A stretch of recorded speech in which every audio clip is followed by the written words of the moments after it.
可能传统10天完成的事情，那我引进打印之后，可能1天就可以实现，当天就能够实现整个组装测试，然后来验证是否达成我的一个目标参数。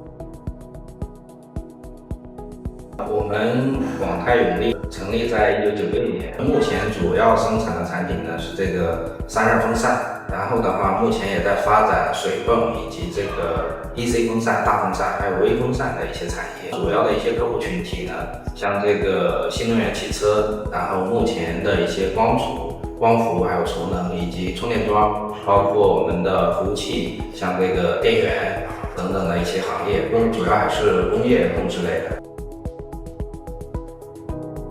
对客户来讲比较重要的指标，现在就是像风量、风压，然后噪声以及功耗，还有它的一个效率。新品从立项到量产的话，我们公司采用的是这个16949的一个标准开发体系，我们会到 C1 阶段的一个设计审查，就是说我们接到这个项目需求以后，我们会根据这个客户的一个需求来设计它的一个整体的框架结构。这些设计完成之后呢，我们会通过仿真来提前看它的一个性能是否达到客户的一个要求。如果说没有达成，那我们可能就要反复的做一个迭代的一个修改。耗研发时间的话，目前来讲就是 C1 到 C2A 的一个阶段，就是所谓的设计审查和这个手板的一个制作阶段。对于声音啊，对于效率这些有比较高要求的，那我们可能在 C1 和 C2A 之间反复要迭代个5到10次都是很正常的。传统的一个手板加工呢，都是靠这个 CNC 的一些方式，那可能加工周期的话，基本来讲是7到10天左右。复杂的一些结构设计，那传统 CNC 它的那个刀是没有办法伸进去，就没有办法把这个特征给做出来。那 3D 打印的话，就也可以避免各种问题。那引进 3D 打印机之后呢，我可能早上有了一个想法，做了一个新的一个 3D 图，那我可能下午的时候就可以用 3D 打印机把它给打印出来。目前主要应用场景还是在这个研发的一个阶段，就是手板和设计反复迭代的一个阶段。手板打印出来以后呢，我们会做这个风量、风压的一些测试，会在我们的一个风洞设备上面做性能的一个测试，以及我们会在无响室做这个声音，还有这个声品质的一个测试。包括我们会可能送到客户端做整机产品的一个解热测试。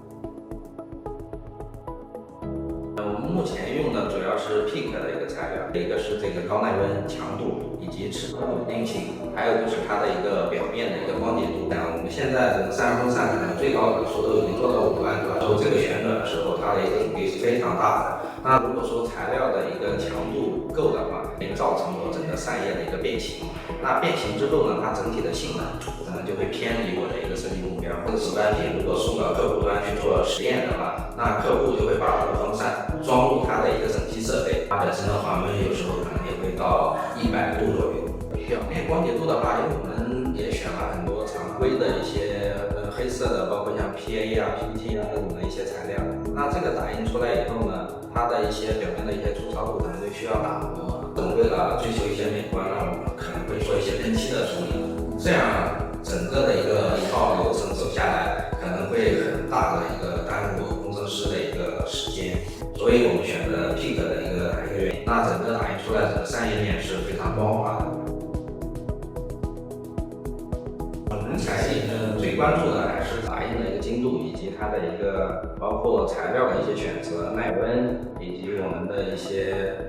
翘曲度等等的一些，还是加工精度的一些问题的。整个扇叶设计可能有安装角、内倾角、外倾角等有10几组的一个角度参数。如果说精度不达标，但凡其中有一个角度跟我的设计有误差的话，那它的性能可能就完全不是我的一个合理的一个设计是。圆柱的无论是这个加工精度，还是说整个的一个测试的性能以及耐温的一些方式，相较于其他的一些设备可能会有一些优势。目前我们设备使用的话是基本来讲是24小时不间断一直在打印产品，没有出现过什么重大的一些问题吧。以我们这个行业来讲的话，我认为未来还是有趋势可以应用在大量生产的，因为我们现在整个我们3线设计，包括我们整个